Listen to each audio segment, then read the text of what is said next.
40페이지에 있는 일과 에너지인데 지금 현재 중학교 교과서에는 3학년에 있는 내용이라서 중학교 3학년 내용의 일과 에너지에 해당되는 거다. 중학교 3학년에 1학기 책에 3단원에 있어요.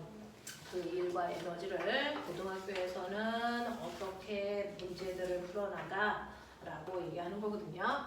자, 그래서 오늘 하셔야 되는 게 바로 일과 에너지라고 하는 부분이에요. 정확하게 네 번째 내용입니다. 일과 에너지.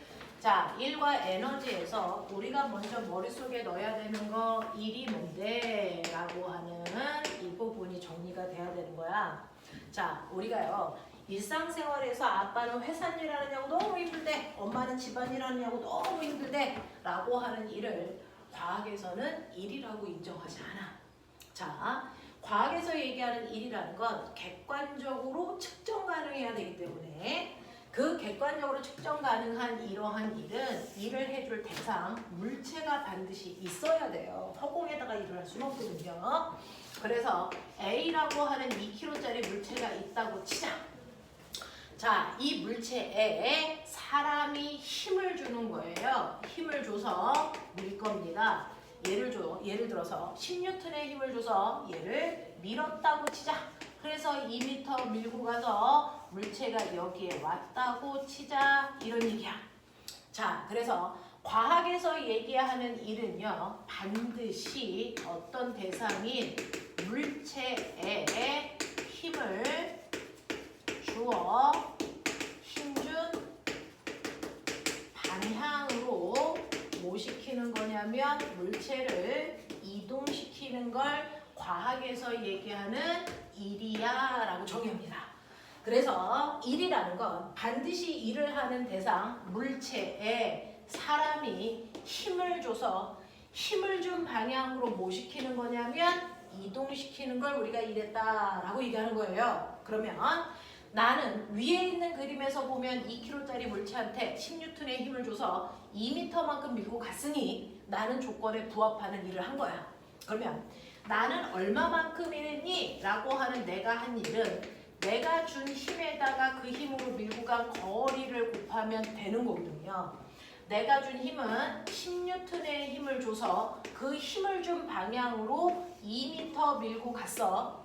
자, 그러면 내가 한 일은 숫자는 숫자끼리 계산, 단위는 단위끼리 계산하면 되니까 20Nm에 일했어요. 이렇게 가는 게 맞아. 근데 단위를 이렇게 중복해서 쓰는 거 싫어서요. 이 단위 대신에 과학자 이름으로 바꿔서 나는 20줄에 일했어요 라고 해서 앞으로 일의 단위는 뉴턴미터를 안 쓰고 줄을 쓸게요 라고 표현하는 거야. 자, 이게 바로 과학에서 인정하는 일이라는 건데 이때 우리는 중학교 때 그래서 일의 양을 계산하는 거에 집중을 하는데 문제는 이러한 일을 할 때 꼬맹아 조건이 있었어. 뭐? 반드시 힘준 방향으로 물체를 이동시켜야 일이다라는 겁니다. 힘을 준 방향으로 이동시켜야 일이지 힘을 주더라도 물체가 이동하는 방향과 힘을 준 방향이 같지 않으면 한 일의 양이 없거나 달라. 이런 얘기거든요. 그래서 모근중학교에서 무슨 문제가 나왔냐면 이런 문제가 나와요. 이렇게 2kg짜리 물체가 있는데 지금 여러분들이 보시는 그림처럼 물체가 오른쪽으로 2m 갈 건데 힘을 오른쪽 방향으로 10N의 힘을 줬어. 그래서 밀고 가서 일했어. 이런 일도 있고요. 자, 사실은 물체가 오른쪽으로 이동하는데 나는 살짝 각도를 줘서 이 방향으로 10N의 힘을 줬어. 그래서 물체를 2m 똑같이 이 위치에 갖다 놨어. 내가 한 일 얼마야? 이렇게 물어볼 수도 있고요. 각도를 조금 더 크게 주거나 더 크게 줄 수도 있습니다. 같은 크기의 10N의 힘을 주는데 예를 들어서 이 각도가 30도일 수 있고요. 요 각도는 60도, 요 각도는 90도란 말이죠. 그래서 3번, 4번 네 종류의 내가 힘을 줘서 물체를 여기까지 똑같이 이동시키는 일을 했다고 치자. 그랬을 때 1번의 일이 지금 우리가 구한 것처럼 물체가 이동한 방향으로 힘을 줬기 때문에 내가 한 일은 20줄이야? 이게 1번의 일입니다. 그러면 2번의 1도, 3번의 1도, 4번의 1도 한 일이 20일까? 아니라는 겁니다. 왜? 실제로 힘을 준 방향으로 물체를 이동시켰어야 되는데 얘는 힘을 준 방향과 이동 방향이 다르죠? 자, 그럼 어떻게 합니까? 그럴 때는 이동한 이 방향으로 사용한 힘이 얼마인지를 보셔야 돼요. 그중 여러분들이 보시는 1번은 물체가 이동한 방향과 힘을 준 방향이 같기 때문에 그래서 이동한 방향으로 사용한 힘이 10N 전체야. 그래서 한 일이 20이야. 이 얘기예요. 그래서 이때 물체가 이동한 방향과 힘을 준 각도가 0도입니다. 나라는 방향이라고요. 근데 2번 같은 경우에는 물체의 힘을 30도 각도로 준 거예요. 그러면 우리가 아까 했던 거 실제로 물체를 비스듬하게 이 방향으로 30N의 힘을 줬어. 근데 물체는 일로 움직였잖아. 그럼 물체가 움직인 이 방향으로 준 힘이 얼마일까? 를 묻는 거예요. 이게 30도라는 각도고 이 방향으로 준 힘이 10N이라는 거잖아요. 그러면 아까 선생님이 했던 거 기억나요? 힘을 수평 방향과 수직 방향으로 찢었을 때 이 두 힘을 이용해서 평행사변형을 그리면 이게 대각선인 거야. 그 대각선의 길이가 10인 거야. 그죠? 자, 그랬을 때 수평 방향 요 힘이 물체를 밀고 가는데 사용된 진짜 힘이야. 얘가. 그러면 얘는 요 빗변의 길이가 10이니까 요 힘의 크기는 얼마일까? 라고 하는 각도 바로 옆에 있는 값은 코사인 값으로 구하시면 돼요. 되겠어? 그래서 얘는 10에다가 코사인 30만큼의 힘을 준 거야. 코사인 30이 얼마일까요? 2분의 루트 3이에요. 그래서 코사인 30도는 2분의 루트 3이라는 숫자로 환산하면 돼. 그래서 2분의 루트 3. 그래서 실제로 수평 방향으로 5루트 3의 힘을 준 거고 혹시 루트 3이 대략 얼마인지 아세요? 1.7이요. 그래서 루트 3 대신에 대략 1.7을 넣어서 계산을 해보시면 이 힘의 크기가 대략 얼마 나옵니까? 8.5N의 힘을 줬다는 얘기입니다. 무슨 말인지 알겠어? 네, 그래서 비스듬한 방향으로 힘을 10N의 힘을 주면 사실은 물체가 움직인 이 방향으로 쓴 힘은 10N보다 작은 8.5N의 힘으로 물체를 끄는 효과야 라는 얘기야. 그래서 8.5N의 힘으로 2m를 끌고 갔기 때문에 이때 한 일은 20이 아니고 17줄이야. 이 얘기가 되는 거야. 근데 이 각도를 조금 더 벌려서 이 각도를 60으로 만들면 코사인 60이 얼마입니까? 2분의 1이죠. 그러면은 얘는 물체가 움직인 방향으로 준 힘은 5N밖에 안 돼. 아, 각도가 60도로 더 커졌더니 물체가 움직인 방향으로 쓴 힘이 5N밖에 안 되는구나. 그 5N이라는 힘으로 2m 밀고 갔으니까 한 일은 절반밖에 안 되네? 10줄밖에 안 되네? 이런 얘기야. 그럼 꼬맹아, 너네가 이 숫자를 지금 계산할 수 있으라는 게 아니고요. 여기서 규칙성, 중학교 때는요. 얘하고 얘밖에 안 배워요. 그 사이의 변화 과정을 보라는 얘기야. 물체가 이동한 방향과 힘을 준 방향이 점점 벌어지면 벌어질수록 물체를 이동시키는데 사용한 힘의 크기는 점점 뭐하고 있니? 줄고 있다는 얘기야. 그래서 한일의 양이 뭐하고 있다는 얘기야? 감소하고 있다는 거야. 그러면 이 각도가 점점 벌어져서 90도가 되면 이게 코사인 90이라는 얘기잖아. 코사인 90은 얼마니? 0이야 0. 그러니 물체가 이동한 방향과 힘을 준 각도가 90도가 되면 물체가 이동한 방향으로 사용한 힘이 없어. 그러니까 아무리 2m 끌고 가도 네가 한 힘은 존재하지 않아. 그래서 우리가 중학교 3학년 내용을 여러분들 다 선행하고 이 자리에 오신 거 아닙니까? 그래서 중학교 3학년 때 뭐라 그랬어요? 물체에 힘을 준 방향과 이동 방향이 90도이면 한 일은 존재하지 않아. 왜 없냐고요? 그 방향으로 쓴 힘이 없기 때문이라고요. 이겁니다. 그러니 우리는 똑같은 크기의 10N의 힘을 줄 때 한 일의 양이 제일 많으려면 어때야 된다? 물체가 이동한 방향으로 힘 줘야 된다. 각도가 벌어질수록 한 일의 양은 점점 주는 거다. 그러다가 90도가 되면 힘을 준 게 없기 때문에 한 일도 존재할 수 없다. 이 얘기를 한 거야.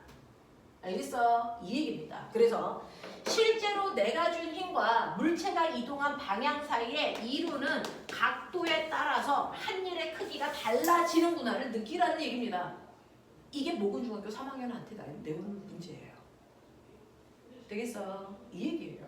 그래서 똑같이 이 방향으로 10N, 10N, 10N, 10N을 줘서 2m 움직였다. 한 일의 양이 제일 많은 거 찾아라. 애들은 모두 갖다 해 체크. 알겠어? 아니라는 거죠. 한 일이 제일 많은 거 1번이라는 얘기예요. 알겠습니까? 왜? 조건에 나와 있잖아요.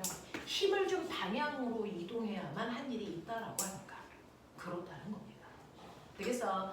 이런 식으로 우리가 일을 할 때는요. 일을 할 때는 그 일의 양이 얼마인지를 계산할 때 그냥 무턱대고 힘 준다고 해서 힘에다가 이동거리를 곱하는 게 아니라는 거죠.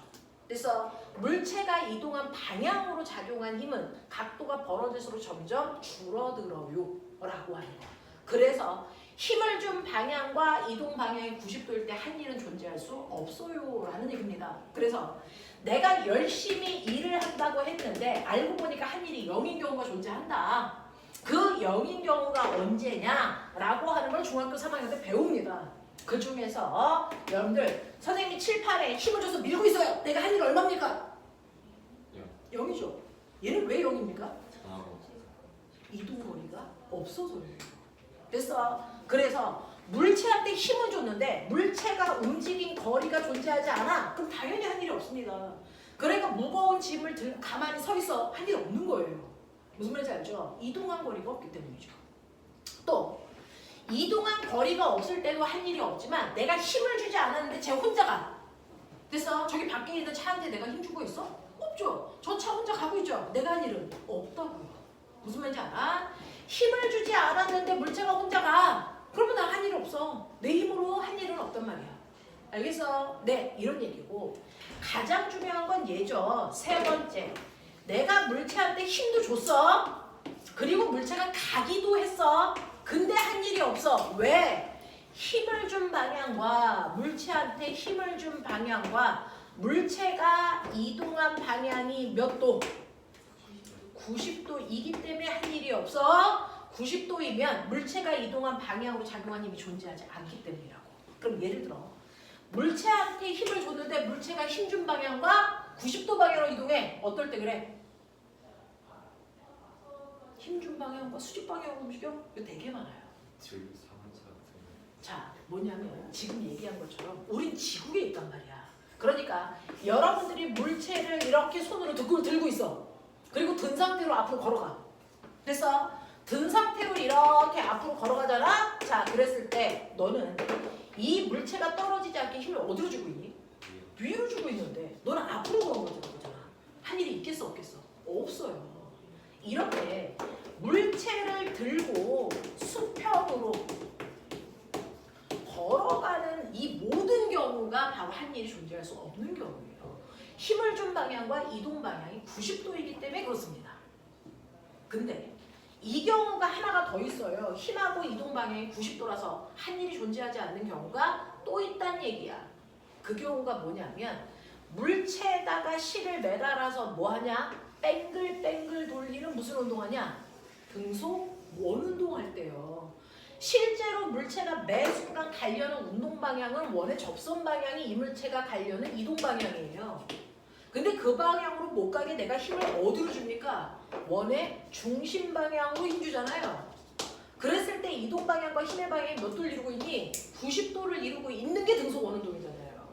그러니 됐어. 이런 식으로 뱅글뱅글 등속 원운동을 10년 동안 했어. 그래도 이 새끼는 한 일이 없어. 그게 바로 누굽니까? 지구 둘레를 돌고 있는 인공위성들이 그렇습니다. 인공위성을 아무리 돌고 있어도 걔는 한 일이 존재할 수가 없다는 얘기야. 알겠어? 그래서 등속 원운동하고 있는 아이가 바로 이 원리에 의해서 한 일이 존재할 수 없다는 얘기예요. 이런 얘기입니다. 자, 근데 한 일이 있다고 치자. 한 일이 없는 경우도 있지만 대부분은 한 일이 있을 테니까 한 일이 있다고 치자. 그러면 그 일을 했을 때 물리에서 가장 좋아하는 한 일을 나타내는 그래프를 그려주세요. 이런 얘기죠.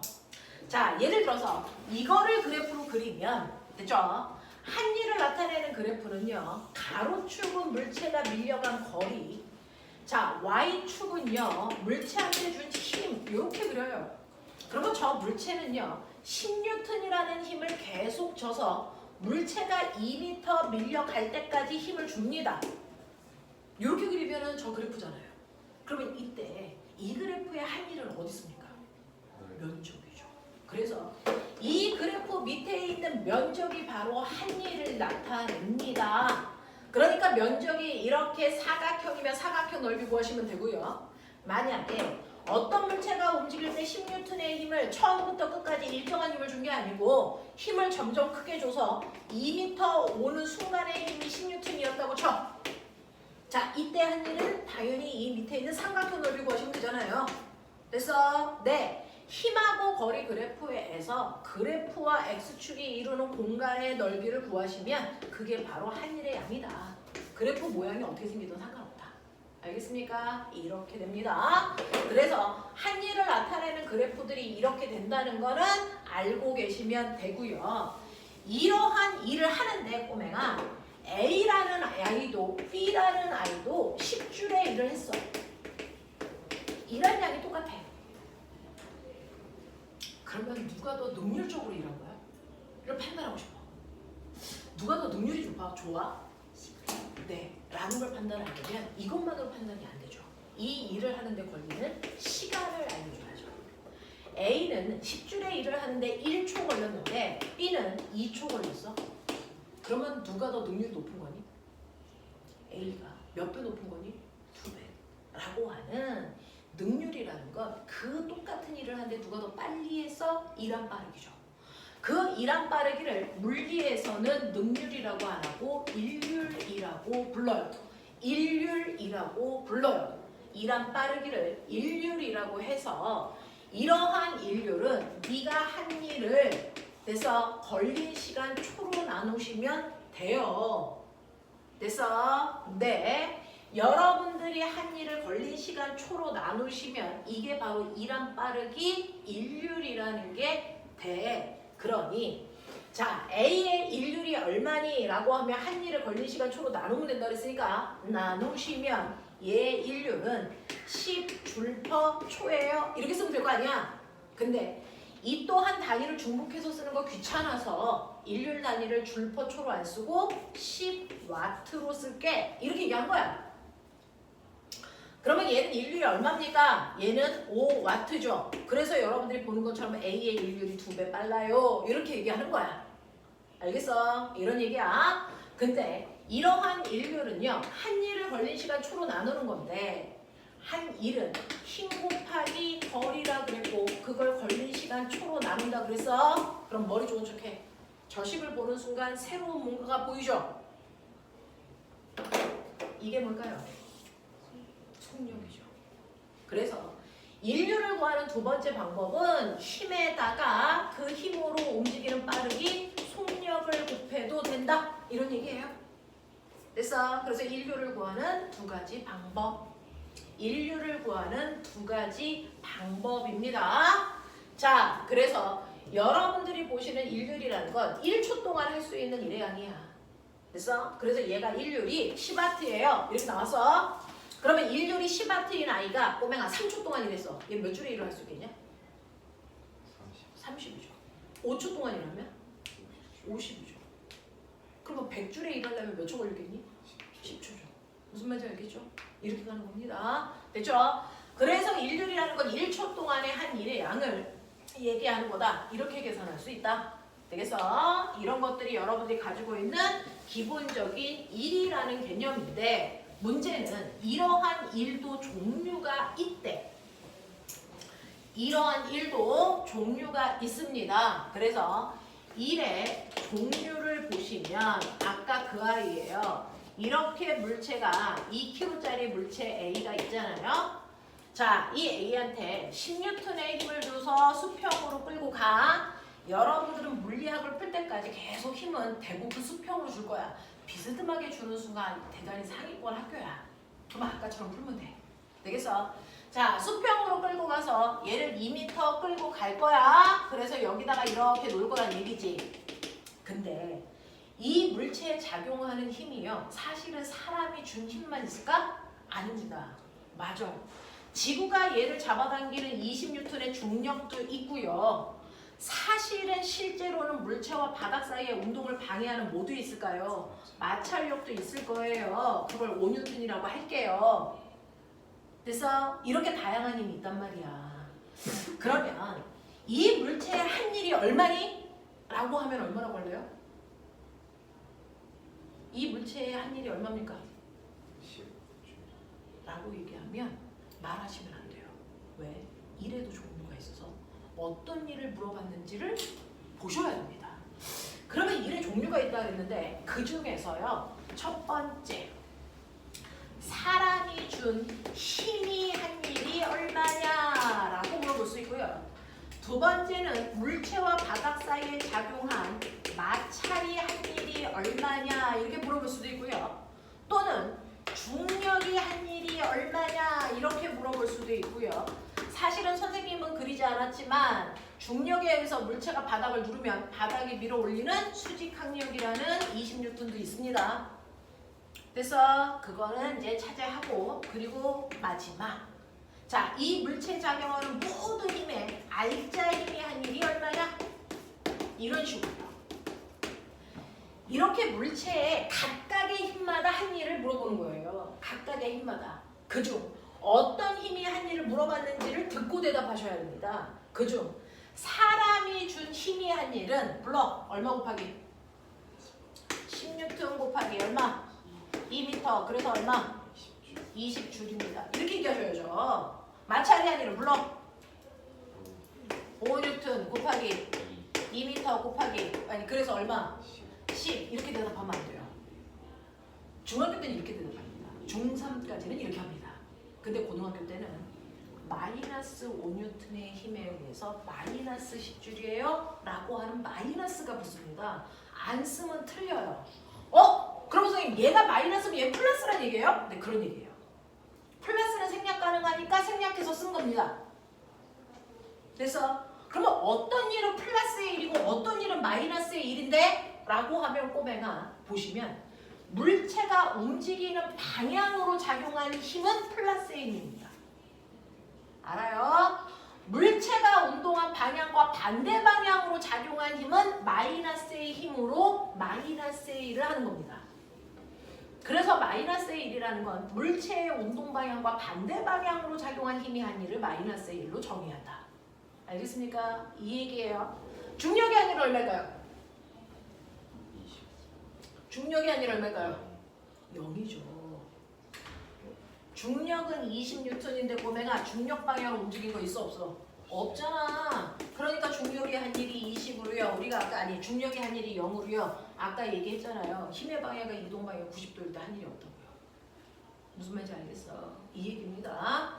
자, 그러면 알자 힘이 한 일은 얼마니? 라고 하는 알자 힘은요. 수평은 수평끼리 알자 힘 구하고 수직은 수직끼리 구하면 됩니다. 그래서 얘 수직 알자 힘은 얼마일까요? 20, 20, 0입니다. 수직의 알자 힘이 없어요. 그럼 수평의 알자 힘은 10이고 5입니다. 얼마입니까? 5인데 플러스 올까요? 마이너스 올까요? 플러스 5죠. 그래서 플러스 5N의 힘으로 2m 밀고 갔기 때문에 얼마입니까? 플러스 10줄의 1이 알자 힘이 한 일이야.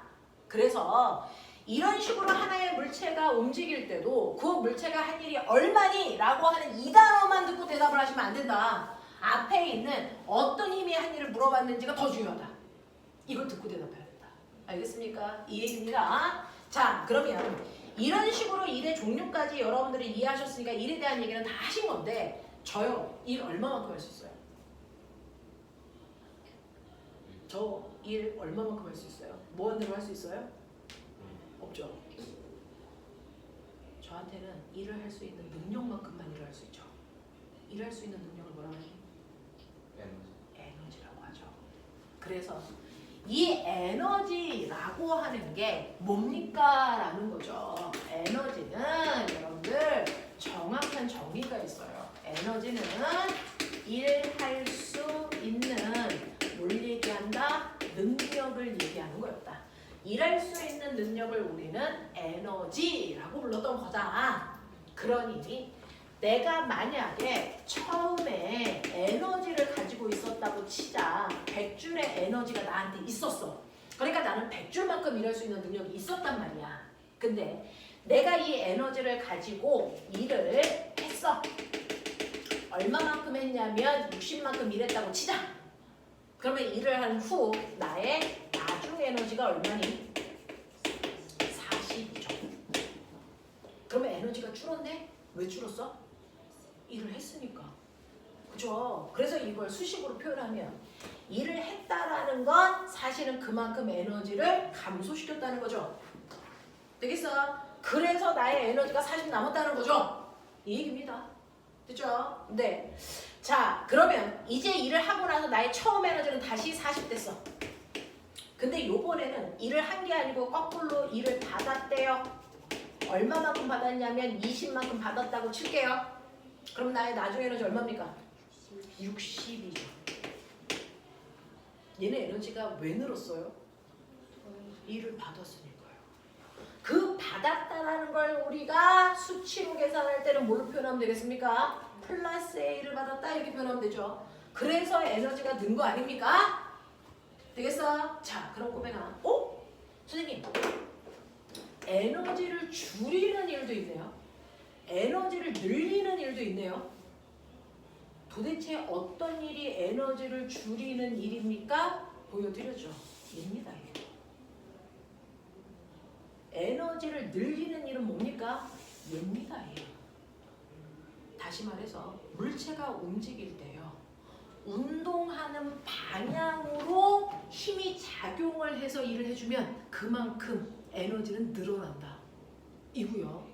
물체가 운동하는 방향과 반대 방향으로 힘이 작용해서 일을 하면 그만큼 에너지는 줄어든다라는 겁니다. 그걸 우리가 일을 했다와 받았다는 단어로 표현한 것뿐이야. 알겠어? 그래서 에너지를 증가시키는 일을 하고 있는 건지 에너지를 감소시키는 일을 하고 있는 건지는 힘의 방향 보고 판단해라. 알겠습니까? 그래서 실제로 물체가 여기 A 위치에서 A 위치로 이동해 올 때요. 사람은 에너지를 20만큼 증가시키는 일을 얘한테 해준 거야.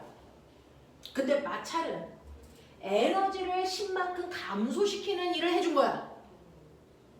중력은 에너지를 변화시키지 못했던 거야. 무슨 말인지 알아? 그러면 결국은 얘는 여기에서 여기까지 오면서 총 에너지는 그래서 늘었니 줄었니? 늘었죠. 얼마만큼이요? 그게 바로 알짜임이 한 일이죠. 알짜임이 한 일은 여기에서 여기까지 오면서 다양한 힘들을 받아서 일을 합니다. 그 결과 에너지가 늘었어 줄었어? 늘었다고. 얼마만큼? 10. 결론만 얘기해 주는 거야. 알겠어? 이 얘기입니다. 이 얘기입니다. 자, 그래서 우리는 일은 에너지를 증가시키는 일도 있고 에너지를 감소시키는 일도 있다. 이걸 우리는 중학교 3학년 때 뭐라 그랬냐면 100줄에서 60만큼 일했기 때문에 에너지가 40 됐어? 그러면 60만큼은 에너지가 1로 뭐 된 거야? 전환된 거야.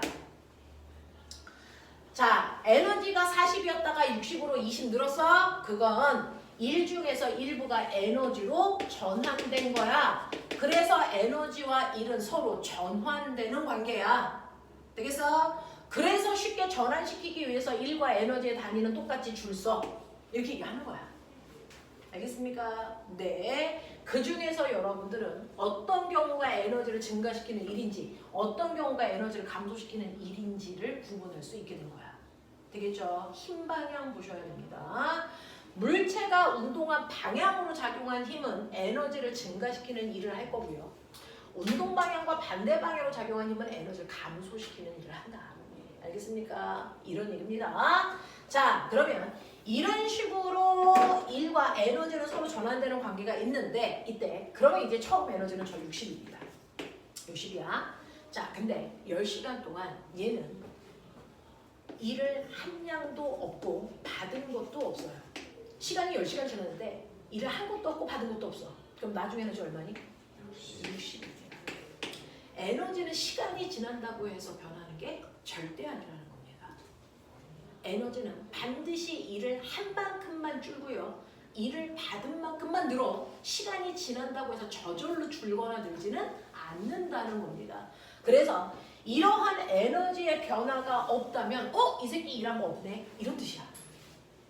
무슨 말인지 알아? 그래서 우리는 결론적으로 일이 뭡니까? 라고 얘기하면 일의 정의는 아까 배웠던 그 불러불러 그거지만 됐어? 일은 실제로는 에너지 변화입니다. 일은 에너지 변화량이에요. 지금 얘는 에너지가 100이었다가 40이 됐으니까 에너지 변화량이 60이죠? 그게 바로 일의 양이야. 됐어? 얘 에너지가 40에서 60 됐어요? 그때 에너지 변화량이 플러스 20이죠? 그게 바로 일의 양이라고. 됐어? 얘는 에너지의 변화가 없어? 일할 양이 없기 때문이야. 라는 겁니다. 그래서 일은 실제로는 에너지 변화량입니다. 알겠어? 근데요. 이러한 일은 에너지를 변화시키는데 특정한 일은 특정한 에너지만 변화시키지 아무 에너지나 변화시킬 수 없어요. 너네가 알고 있는 에너지 불러. 무슨 에너지 있어요? 비에너지. 네, 물론 빛에너지, 열에너지 있는데요. 우리가 이렇게 이 단원에서 물체의 에너지, 무슨 에너지 알아요? 위치 에너지와 무슨 에너지가 있니? 운동 에너지가 있죠. 이걸 합한 걸 역학적 에너지라고 하는 거고. 자, 그렇다면 일은 에너지를 변화시키는데 그 중에서 운동 에너지를 변화시키는 일이 따로 있고요. 위치 에너지를 변화시키는 일이 따로 있다는 얘기예요. 그래서 그 중에서 운동 에너지를 변화시키는 일은 뭘까?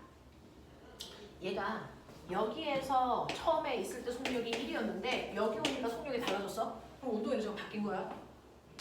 운동 에너지를 변화시킨 일은 누굽니까? 그래서 속력이 얼마 됩니까? 2기가 고등학교 문제예요. 운동 에너지를 변화시키는 건 이 많은 일들 중에 딱 하나입니다. 누구요? 알짜임이 아닙니다. 운동 에너지는 정확하게 알짜임이 한 일만큼만 운동 에너지가 바뀌어요. 그러면 보세요. 얘가 여기서 여기로 오면서 운동 에너지는 정확하게 얼마만큼 늘어야 되니? 10줄만큼 늘었죠. 그러면 맨 처음에 여기에서 운동 에너지가 얼마일까? 2분의 1 mv 제곱이니까 처음에 운동 에너지가 1줄이었단 말이야. 근데 여기서 여기로 오면서 10만큼 늘어서 여기 오면 얼마가 돼야 되니? 11의 운동 에너지를 가지고 있어야 될 거잖아. 그럼 이때 속력이 얼마니? 2분의 1 곱하기 질량 곱하기 속력의 제곱이 운동 에너지니까. 그래서 속력은 루트 11이에요. 이렇게 가는 거죠. 이해되겠어? 이런 얘기야. 됐죠? 그래서 여러분들 실제로 일이라는 건 에너지를 변화시키는 능력인데 이때 운동 에너지는 아무 일이나 늘리는 게 아니다. 알짜임이 한 일만큼만 늘어난다. 그럼 거꾸로 운동 에너지의 변화량을 보면 알짜임이 얼마구나. 알짜임이 한 일이 얼마구나. 이거 알 수 있어요. 되겠어? 그러면 위치 에너지를 변화시키는 일은 뭘까? 중력이 아니죠. 올라갔다 내려갔다 해야 되니까. 됐어? 네. 그래서 위치 에너지의 변화량은 중력이 한 일만큼 변합니다. 다른 일은 상관이 없다는 얘기입니다. 알겠어? 알겠어? 네. 자, 그러면서 여러분들은 이제 에너지의 의미가 뭔지, 플러스의 에너지와 마이너스의 에너지를 어떻게 구별할 수 있는지, 그리고 각각의 에너지를 어떤 일이 증가시키고 변화시키는지를 머릿속에 넣으셨어요. 됐어? 자, 그러면서 움직이는 물체가 갖는 에너지를 우리는 운동 에너지라고 합니다. 예를 들어 2kg짜리 물체가 오른쪽 방향으로 3의 빠르기로 가요. 움직이고 있으니까 얘는 운동 에너지가 있단 말이에요. 자, 이렇게 움직이는 물체가 갖는 에너지를 운동 에너지라고 하고, 운동 에너지 구하는 식은 아실 겁니다. 2분의 1 mv 제곱으로 계산합니다. 자, 이때 2분의 1 곱하기 m은 질량이고요. 질량 단위 무조건 킬로그램 밖에 들어갈 수가 없는 거죠. 그렇죠? 2kg 곱하기 V는 속력일까 속도일까? 속력입니다. 방향이 상관없어요. 1루 3으로 가든 1루 3으로 가든 1루 3으로 가든 운동에너지 똑같습니다. 되겠어? 네, 속력을 곱하는 겁니다. 그래서 속력의 제곱이니까 3, 3은 9. 되겠어? 그래서 계산하시면 됐어? 운동 에너지의 크기가 9kg 미터 제곱 퍼 세크 제곱이라고 하는 황당한 단위가 나오잖아. 이런 단위 귀찮아서 우리 뭐 쓴다고요? 줄 쓴다고요. 되겠어요? 네, 이겁니다. 그래서 운동하는 물체가 갖는 에너지, 운동 에너지 2분의 1 mv 제곱이고요. V는 속도가 아니고 속력이었습니다. 그러니까 던진 방향 상관없이 빠르기의 크기만 중요합니다. 알겠어? 이런 얘기고요.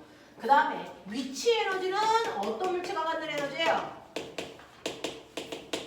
얘기해봐. 위치 에너지. 위치 에너지는요. 기준면보다 높은 곳에 있는 물체가 갖는 에너지잖아. 이놈 시키더라. 그러면 얘는 위치 에너지가 있니 없니? 위치 에너지 있을까 없을까? 네, 기준에 따라 달라요. 기준을 칠판 턱으로 하면 얘는 위치 에너지 있다 없다? 없다. 근데 교실 바닥을 기준으로 하면 얘는 위치 에너지가 있다. 이 얘기야. 그래서 위치 에너지는 어느 위치에 있느냐가 아니고 기준면보다 얼마나 높은 곳에 있느냐야. 알겠어? 그래서 위치 에너지는 기준면이 중요해. 기준면보다 높은 곳.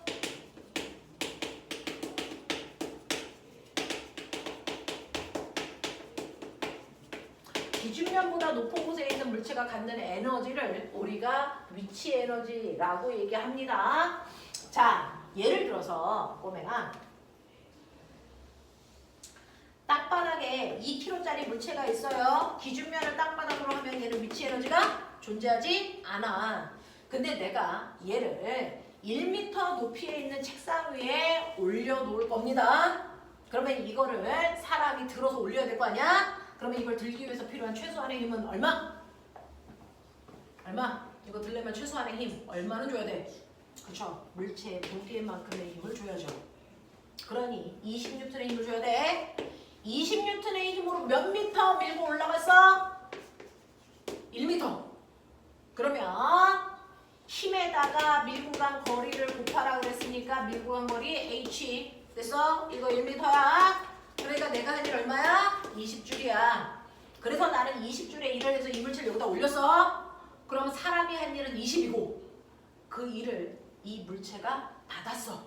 그러니까 물체는 받은 만큼 뭐가 생겨야 돼? 에너지. 그러니까 이 높이에 있는 물체가 갖는 에너지가 얼마야? 20이야.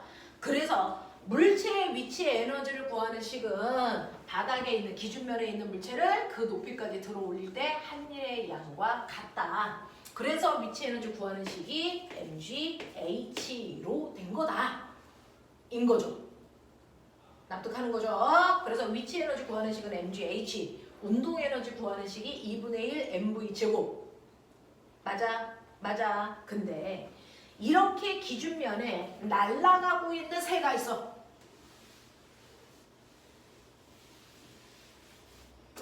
기준면이 이렇게 되어 있는데 2kg짜리 비만 새가 이쪽으로 2의 빠르기로 기준면으로부터 1m 높이로 날아가고 있어. 이 새는 무슨 에너지 있냐? 네, 운동 에너지도 있고 위치 에너지도 있죠. 둘 다 있죠. 그러면 이 위치 에너지와 운동 에너지랑 합한 에너지가 이 새가 갖는 진짜 에너지야. 그걸 우리 무슨 에너지라고 하니? 역학적 에너지라고 한다.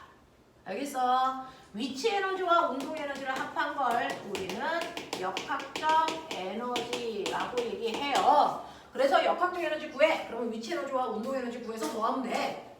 무슨 말인지 알겠어? 이렇게 되는 거야. 자, 그러면 이러한 역학적 에너지는 항상 보존되냐?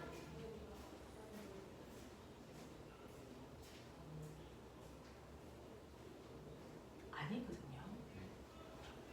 이런 개놈의 새끼들이 중학교 3학년과 했잖아. 역학적 에너지를 보존시키기 위한 조건이 있죠.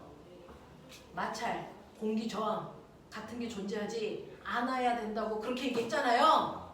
그럼 거꾸로 마찰이나 공기 저항 같은 게 작용하면 역학적 에너지가 보존된다고 안 된다고? 안 된다고. 그런 얘기 하는 거잖아? 그러면 역학적 에너지라는 건 항상 보존되는 게 아니구나. 역학적 에너지를 보존시킬 수 있는 경우가 있고 보존시키지 못하는 경우가 있겠네. 그때 어떤 힘이 작용하느냐에 따라서 역학적 에너지가 보존될 수도 있고 되지 않을 수도 있는데 그죠? 역학적 에너지를 보존시킬 수 있는 힘을 됐어? 역학적 에너지를 보존시킬 수 있는 힘을 우리는 말 그대로 보존력이라고 한다. 보존력. 그래서 역학적 에너지는 보존력만 작용해야 역학적 에너지가 보존됩니다. 그게 바로 뭐냐면 물체의 중력만 작용하거나 탄성력만 작용하거나 전기력만 작용해야 역학적 에너지를 보존됩니다. 저 세 개의 힘 말고 다른 힘이 작용하면 역학적 에너지는 무조건 변합니다. 그래서 저 세 개의 힘만 보존력이라고 합니다. 되겠어? 역학적 에너지를 보존시킬 수 있는 힘은 유일합니다. 중력, 탄성력, 전기력입니다. 그래서 그걸 뺀 나머지 어떤 힘이 와도 그 순간 역학적 에너지는 무조건 바뀐다. 그래서 역학적 에너지를 보존시키지 못하는 힘을 우리는 멋진 말로 비보존력이라고 부른다. 납득하냐? 이런 얘기야. 그 나머지 비보존력의 대표적인 걸 중학교 교과서에서는 공기저항, 마찰 이렇게 얘기한 거지. 그래서 네 라고 얘기하지만 사실은 공기저항이나 마찰밖에 없겠니? 아니죠. 우리가 중학교 1학년 때 배웠던 이 힘을 뺀 나머지 뭐 있습니까? 부력도 있겠죠. 그래서 뭐도 있습니까? 자기력도 있죠. 또 뭐도 있습니까? 또 뭐도 있어요. 사람이 준 힘도 있겠죠. 이런 것들 작용하는 순간 마찰 그 역학적 에너지는 무조건 바뀝니다. 무슨 말인지 알겠어? 이런 것들이야. 그래서 역학적 에너지를 보존시킬 수 있는 보존력에는 저거밖에 없다. 그래서 물체가 운동하는데 저 힘만 작용하는지 그걸 뺀 나머지 힘도 작용하는지 확인하셔야 돼요. 되겠어? 자, 그러면 역학적 에너지를 보존시키는 보존력만 작용하는 경우라고 치자. 예를 들어서 여기 롤러코스터야. 보이냐? 롤러코스터야. 자, 바닥면을 기준으로 할 거야. 그랬을 때 바닥으로부터 20m 높이인 지점 A에 그래서 레일과 마찰이 없게끔 해놓고 질량이 M인 물체를 땅 하고 살짝만 힘을 주니까 애새끼가 붕붕 이렇게 갈 거야. 되겠어? 그랬을 때 B의 위치는 기준면으로부터 10m 높이인 지점, C의 위치는 16m, D의 위치는 4m인 지점이라고 치자. 납득돼? 오케이. 그랬을 때요. 얘는 흉흉 움직일 때 무슨 힘 받고 움직여요? 중력이죠. 그거밖에 없어요. 그러면 역학적 에너지 뭐 돼야 되니? 보존돼야 된다는 얘기야. 무슨 말인지 알겠죠? 이 상황입니다. 그랬을 때 A점에 가만히 놨기 때문에 이 지점에서 위치 에너지와 운동 에너지를 더하면 역학적 에너지라고 했는데 무슨 말인지 알죠? 자, A점에서 위치 에너지 얼마일까요? 라고 하면 위치 에너지 mg 20 돼요? 이렇게요. 됐죠? mg 20이에요. 근데 운동 에너지는요? 0이죠. 가만히 넣었다 그랬으니까. 그럼 역학적 에너지 얼마입니까? mg 20. 이게 얘의 역학적 에너지인데. 자, 공기저항 없고 중력만 받아서 움직이기 때문에 모든 지점의 역학적 에너지는 보존돼야 된다는 얘기는 A점의 역학적 에너지와 다 모든 순간에 같을 거야 라는 얘기를 하고 있는 거야. 납득이 돼? 그럼 꼬매나 B점을 지나는 순간에 위치 에너지 얼마냐? mg10. 그러면 우리는 알아. 이 순간에 운동 에너지가 얼마지? mg10이죠. 그래야 얘와 얘를 더해서 얘가 될 거 아닙니까? 그래서 얘는 이 순간에 운동 에너지가 모르긴 몰라도 mg10이야. mg10만큼의 크기를 갖는 운동 에너지가 생기는 거야. 그쵸? 자, C는요. 위치 에너지 얼마입니까? mg 16. 운동 에너지. 그렇죠. 이게 고등학교식 사고입니다. 그래서 중학교는 열라 2 곱하기 중력 가속도 9.8 곱하기 높이 이지를 합니다. 고등학교는 실제 값이 아니고 비율로 계산할 거기 때문에 문자 계산한다고요. 되겠어? 자, 불러. 얘 얼마? mg4. 얘 얼마야? 그렇다니까. 이렇게 푸는 거야. 이걸 실제로 시험 볼 때 저 그림 하나만 줘. 이건 네가 써야 돼. 됐어? 써놓고 풀어야 된다고. 자, 그러면 이때요. A 지점과 B 지점의 위치 에너지의 비율이 몇 대 몇이니? 이 얘기예요. 되겠어? 자, A와 B의 위치 에너지의 비율이니까 요 값의 비율을 물어보는 거잖아요. 그러니 mg 20대 mg 10이기 때문에 의미 없는 거 지우면 20대 10이니까 2대 1이야. 이렇게 얘기할 거 아니야. 문제는 2대 1이 중요하지 않다는 거죠. 이 값이 어떻게 나오냐가 더 중요하다는 거죠. 위치 에너지의 비율을 결정하는 결국은 20과 10이 어디 있니? 뭘 의미하는 거니? 그렇죠.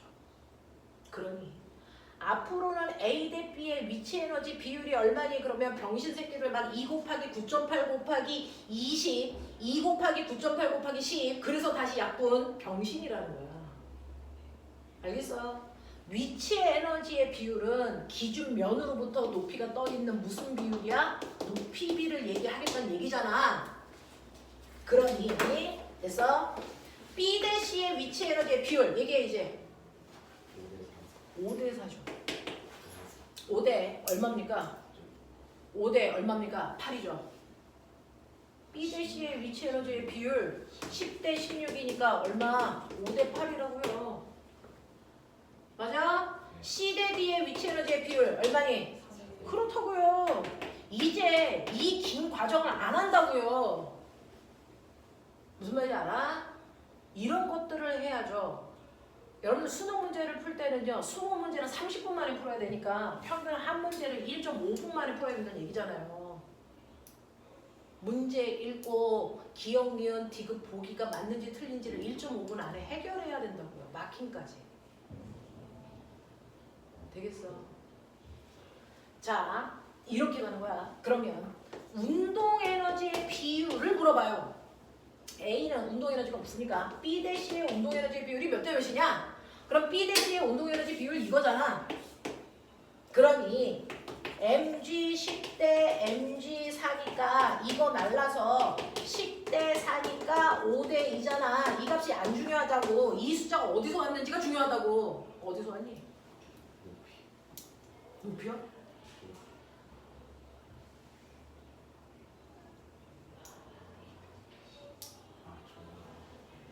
어디서 왔을까요? 이걸 생각하는 게 이과 저거 생각이야. 답을 구하는 건 의미가 없다니까. 어디서 왔을까? 10하고 4. B가 10이야. C가 4야. 어디서 왔을까? 20에서 안 들려. 20에서 뺀 거. 20에서. 높이 뺀 거. 그걸 왜 뺄까?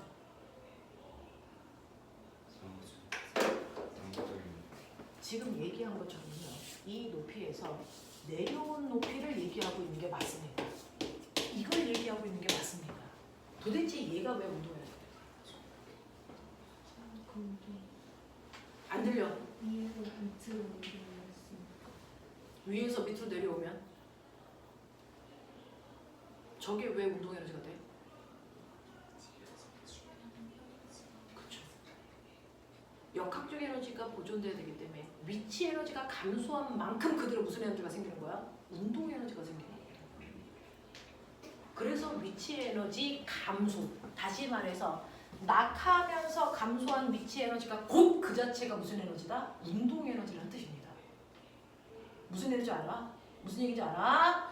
자, 낙하하면서 감소한 위치 에너지가 곧 무슨 에너지라는 얘기야? 운동 에너지라는 얘기야. 그래서 운동 에너지의 비율을 구하라는 얘기는 감소한 무슨 위치 에너지의 비율을 구하라는 얘기잖아. 그거 하고 있는 거야. 되겠어? 이해돼? 그 얘기야. 그래서 B 대 C의 운동 에너지의 비율이 5대 2라고. 그러면 꼬매나 C 대 D의 운동 에너지의 비율. 그렇죠. 1대 4일 수밖에 없어요. 무슨 말인지 알겠어? 이 얘기야. 그래서 꼬매나 잘 봐. 실제로요. 역학적 에너지가 얼마냐면 20입니다. 맞아. 모든 지점의 역학적 에너지의 크기가 20입니다. 20. 모든 구간의 역학적 에너지는 이만큼의 크기를 가져야 돼. 근데 그 중에서 위치 에너지는 기준면으로부터 떠있는 높이만큼이 위치 에너지입니다. 보이니? 근데 위치 에너지에다가 운동 에너지를 더한 만큼이 역학적 에너지니까 위치 에너지를 뺀 나머지 요만큼이 반드시 무슨 에너지가 돼야 된다는 얘기야? 운동 에너지가 돼야 된다는 얘기입니다. 사실은 이 그림이 중학교 교과서에 있어요. 여러분들이 그림 해석을 못해서 그게 무슨 말인지 이해를 못하는 것뿐입니다. 이 얘기입니다. 무슨 말인지 알겠냐? 이 얘기입니다. 그래서 실제로 운동 에너지, 위치 에너지의 비율을 우리가 다 이렇게 써서 계산하지 않는다는 거예요. 의미를 이해한다는 얘기입니다. 되겠지? 그래서 보시면 지금 너네가 보는 것처럼 여러분들 각각의 지점의 운동 에너지 비율을 구할 수 있었는데 여기서 한 단계 더 나가죠. 자, C 대 D의 운동 에너지의 비율이 1대 4예요. C 대 D의 운동 에너지의 비율이 1대 4라고 여러분들이 하셨어요. 1대 4입니다. 보이죠? 맞아요? 네. 그러면 C 대 D의 속력비가 몇 대 몇일까?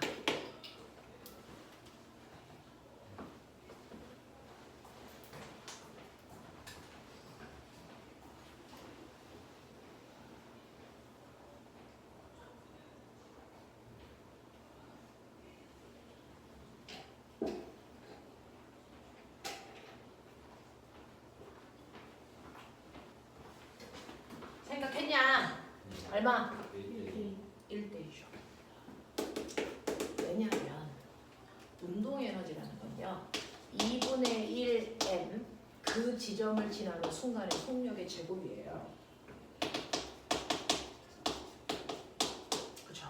비율이니까 이렇게 지웠을 거니까 사실은 운동 에너지의 비율은 그 지점의 속력의 제곱 비율이란 얘기입니다. 맞죠? 운동 에너지의 비율은 속력의 제곱비를 얘기한다. 그러니 속력비를 알려면 뭐 하면 된다? 루트 씌우면 된다. 그래서 1대 2다. 고등학교 거꾸로 나온다. 속력비를 주면 그걸 제곱하면 운동 에너지 비율이다. 그 운동 에너지의 비율을 알면 낙타 비율을 안다. 알겠습니까? 이거 하시는 거야. 거꾸로 갈 수 있어야 돼. 되겠지? 자, 그 다음에 이 물체가 이렇게 훅 하고 움직일 때 특정한 어떤 지점이 있어. 여기가 X야. 이 지점을 지나는 순간 저 공의 위치 에너지 대 운동 에너지의 비율이 얼마냐면 2대 3이에요. 그러면 실제로 바닥으로부터 높이가 얼마겠니?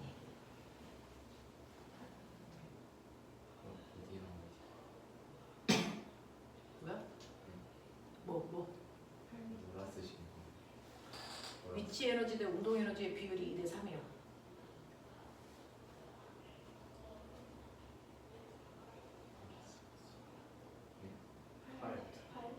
얼마? 8m죠. 그래서 위치 에너지는 기준면으로부터 떠 있는 높이 이게 2, 그리고 내려온 높이가 얼마? 3. 전체가 20m니까. 됐어. 네. 20m를 5분의 2 한 거죠. 되겠냐? 그래서 이 높이가 8m입니다가 바로 나오실 수 있어야 됩니다. 되겠죠? 이런 것들입니다. 이런 것들. 되겠어? 자, 그래서 여러분들 위치 에너지와 운동 에너지가 뭔지 개념 잡았죠? 어떤 관계가 있는지 아셨고요. 역학적 에너지가 항상 보존될 거라는 생각은 하시면 안 됩니다.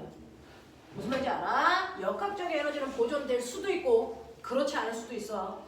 역학적 에너지가 보존되는 보존력만 작용하는 공간에서만 역학적 에너지가 보존되는데 하도 중학교 3학년은 보존력만 작용하는 환경을 만들다 보니까 역학적 에너지는 늘 보존돼 라는 착각을 느끼게 된단 말이야. 자, 그래서 역학적 에너지가 늘 보존되는 건 아니다. 역학적 에너지는 보존력이 작용할 때만 보존되는 거다 라고 하는 기본적인 건 머릿속에 기억해 두시면 됩니다. 자, 그러면 이런 식으로 움직이는 물체가 갖는 운동 에너지가 있고 기준면보다 높은 곳에 있는 물체가 갖는 위치 에너지가 있다는 거죠. 사실은 맹아 그런 위치 에너지의 종류가 있어요. 아까요, 역학적 에너지는 언제 보존되니? 이게 보존력만 작용하면 보존돼. 그래서 그 보존력에 뭐가 있어? 중력, 중력, 탄성력, 전기력. 이게 바로 위치 에너지의 종류입니다. 여러분들은요, 중학교 3학년 때 배운 위치 에너지는 누가 만든 위치 에너지예요? 기준면부터 높은 곳에 있으면 위치 에너지 생겨. 누가 만든 걸까요? 중력이 만든 겁니다. 여러분들이 중학교 때 배운 위치 에너지는 중력 위치 에너지예요. 중력이 만든 위치 에너지 말고 탄성력이 만든 탄성 위치 에너지라는 게 있고요. 전기가 만든 전기 위치 에너지라는 게 있는 거예요. 이걸 고등학교 때 배우는 거예요. 그래서 근데 고등학교 때는 위치 에너지를 다른 말로 얘기하기도 한다. 위치 에너지를 포텐셜 에너지라고 한다. 포텐셜이 영어로 무슨 뜻일까요? 영어로 포텐셜을 한국말로 해석하면 잠재. 위치 에너지는요, 운동 에너지가 될 잠재된 에너지입니다. 그래서 근데 그 운동 에너지로 바뀔 잠재된 위치 에너지를 중력도 만들 수도 있고 탄성력이 만들 수도 있고 전기가 만들 수도 있다라는 얘기입니다. 그 중에서 중력이 만든 위치 에너지를 구하는 식이 mgh 중력 곱하기 이동거리 이겁니다. 이게 중력 포텐셜 에너지 구하는 식입니다. 그래서 자, 그 중에서 전기 포텐셜 에너지는 전기 파트에서 할 거예요. 그 뒤로 가면 전기 포텐셜 에너지 그때 배워요. 그래서 우리는 지금 이 시간에는 용수철이 만든 탄성 포텐셜 에너지까지만 역학에서 한다. 이런 얘기입니다. 자, 탄성력을 가지고 있는 대표적인 게 용수철. 맞냐? 네. 중학교 1학년 때 여러분들 탄성력 기본적으로 배웠고요. 그 탄성력을 가지고 있는 대표적인 게 용수철입니다. 자, 용수철은 특이한 성격을 가지고 있기 때문에 그 성격을 이용해서 용수철 저울 만든다. 배운 적 있죠? 용수철은요, 왜 저울로 만들 수 있어요? 용수철은 그래서 외부에서 작용한 힘과 용수철이 늘어난 길이가 정확하게 뭐하니까? 비례하니까. 그래서 용수철은 외부에서 작용한 힘과 그 힘을 받아서 용수철이 늘어난 길이. 그래서 그걸 멋진 말로 변형된 길이라고 해. 변형된 길이가 정확하게 비례합니다. 그래서 예외는 없어요. 정비례합니다. 자, 예를 들어 여기에 용수철 하나 있다. 자, A라는 용수철이 있는데요. 얘는요, 10N짜리 물체를 매다니까 이 새끼가 5cm 늘어나. 그러면 10N짜리 하나를 더 매달아서 20N으로 만들면 몇 cm 늘어나냐? 10cm. 30N을 매달면 15cm. 이렇다고요. 그러니 외부에서 작용한 힘이 10N이면 늘어난 길이가 5cm이면 얘는 반드시 힘의 크기를 2배로 줘서 20N이 되면 늘어난 길이도 2배. 힘이 3배가 되면 늘어난 길이도 3배. 이런 관계를 가지고 있단 말이야. 그래서 이 용수철에 이제 무게를 알 수 없는 애를 매달았더니 그 물체에 의해서 얘가 5cm가 아니고 10cm 늘어났어. 그럼 내가 매단 물체의 무게는 얼마란 얘기니? 20N. 얼마? 20N. 그래서 용수철을 이용해서 물체의 무게를 재요. 이런 얘기 하는 거잖아. 맞아? 이 얘기예요. 이 얘기예요.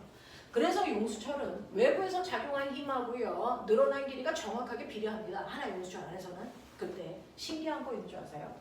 그 옆에 있는 또 다른 용수철이 있거든요. 또 다른 용수철은요 A 용수철에 비해서 훨씬 두껍고 단단합니다. 그래서 똑같이 20N짜리 물체를 매달았다고 치자. 늘어난 길이가 같을까 다를까? 이게 달라요. 얘는 늘어난 길이가 2cm밖에 안 됩니다.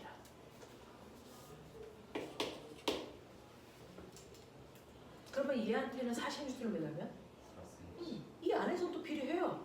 하지만 용수철마다 같은 무게를 매달더라도 늘어난 길이가 같을 수는 없다라는 겁니다. 어떤 애는 잘 늘어나, 어떤 애는 잘 안 늘어나. 여러분들 볼펜 속에 있는 용수철은 잘 늘어나는 걸 쓸래? 잘 안 늘어나는 걸 쓸래? 잘 늘어나는 걸 써야 조금만 힘을 줘도 잘 분용시켜요. 근데 아빠 자동차 의자에 있는 용수철은요 잘 안 늘어나는 걸 써야 됐어. 잘 늘어나는 거를 쓰면 여러분들 무게로 앉으면 의자가 땅바닥에 붙어가겠죠. 되겠어? 이런 거야. 그러니까 그 어떤 용수철은 잘 늘어나는 게 좋은 용수철이고 어떤 용수철은 잘 안 늘어나야 된단 말이야. 그렇다면 A하고 B는 누가 잘 늘어나지 누가 잘 늘어나지 않는지를 소비자한테 알려줘야지 선택해서 쓸 거 아니야. 그래서 그 용수철이 얼마나 잘 늘어나는지를 숫자로 표현한 걸 K라고 쓰고 우리는 얘를 탄성 계수 또는 용수철 상수라고 부를 거야. 탄성 계수라고 얘기해도 되고 용수철 상수라고 얘기해도 되고 같은 말이야. K라고 쓸 거야. 자, 그러면 이러한 탄성 계수 A의 탄성 계수 얼마예요? 이제 너네가 만들 거거든요. 자, A라는 용수철은요. 그래서 10N의 힘을 주면 5cm 늘어나. 그러면 이 용수철을 꼬매가 1m 늘어나게 하려면 몇 N의 힘을 줘야 되냐? 200N. 그렇죠.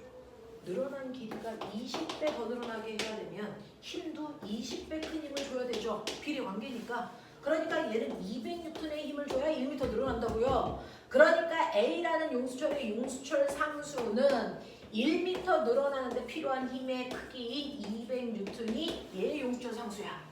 그래서 A 용수철의 용수철 상수는 200N/m입니다. 이렇게 써요. 알겠어? 자, 그럼 해보자. B라는 용수철은요. 여러분들 보시면 10N의 힘을 주면 겨우 1cm 늘어난다는 얘기 아니니? 그러면 1m 늘어나는데 필요한 힘이 얼마니? 1000이죠. 그러면 얘 용수철 상수는 얼마니? 1000N/m입니다. 이렇게 가셔야 이게 B의 용수철 상수가 된다는 얘기야. 그러면 A의 용수철 상수는 200이고 B의 용수철 상수는 1000이라는 얘기는 용수철 상수가 클수록 잘 안 늘어나 이 뜻이야. 무슨 말인지 알아? 이해되겠어? 얘는 A보다 B의 용수철 상수가 몇 배 커? 5배 커. 그러니까 똑같은 힘을 줘도 늘어난 길이는 5분의 1밖에 안 돼. 이런 뜻이야. 무슨 말인지 알겠어? 이런 얘기야. 그럼 거꾸로요. 이제 이 용수철 상수를 알았으니까 우리는 거꾸로 됐니? 이 물체에 됐죠? 작용하는 힘을 사실은 늘어난 길이를 주면 우리가 이 물체의 무게가 얼마인지 계산도 가능해요. 되겠어? 용수철에 작용하는 힘 탄성력은 KX로 계산할 수 있습니다. 용수철 상수에다가 늘어난 길이를 곱하면 그 용수철에 작용한 물체에 작용한 힘을 계산할 수 있어. 예를 들어서 A의 용수철 상수가 200이라고 했어. 200N/m. 근데 여기에 이름 모를 어떤 아이를 매달았더니 옌병을 10cm 늘어났어.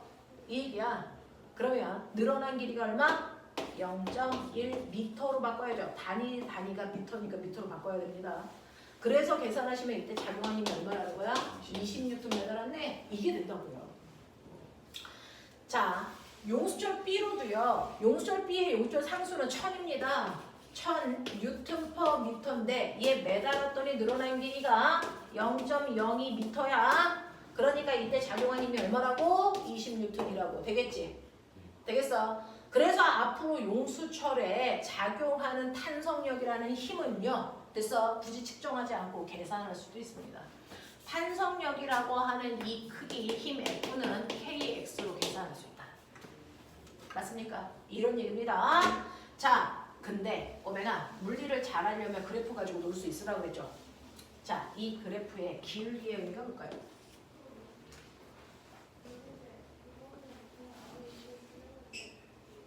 모든 그래프는 기울기 또는 면적에 뭔가가 숨어있다 그랬죠. 그렇죠. 모든 그래프의 기울기는 x축분의 y축 값이 숨어있다. 기억납니까? x축은 변형된 길이 x고요. y축은 kx니까 쥐어보시면 이 그래프의 기울기가 처음부터 그 용수철 상수였습니다. 이해했어? 이 얘기야. 용수철 상수야. 그러면 이 그래프의 밑에 있는 면적은 의미가 뭘까? 이 얘기를 하고 싶었던 거예요. 이 그래프의 면적은 의미가 뭘까요?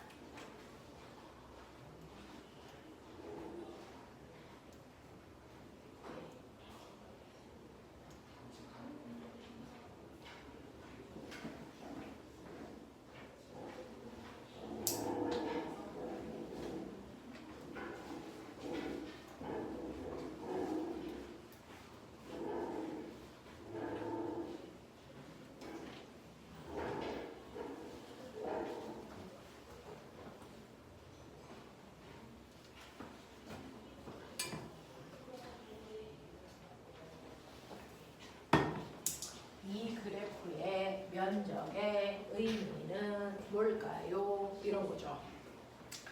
이 그래프의 면적은 모든 그래프의 면적은 어떻게 보여요? 가로 곱하기 세로죠. 가로가 뭡니까? 힘. 세로가 뭡니까? 그 힘으로 늘린 거리. 그럼 뭡니까 면적이? 힘 곱하기 거리. 힘 곱하기 거리 뭡니까? 이 그래프 밑에 있는 면적이 그 용수철을 잡아당기는 동안 물체가 용수철에 해준 일입니다. 그러면 이만큼의 일을 물체가 용수철한테 해줬어? 그럼 용수철은 그만큼의 일을 받았겠지? 용수철은 뭐가 생길까? 에너지가 생기죠. 그러니까 이 면적이 바로 용수철이 갖게 된 바로 뭡니까?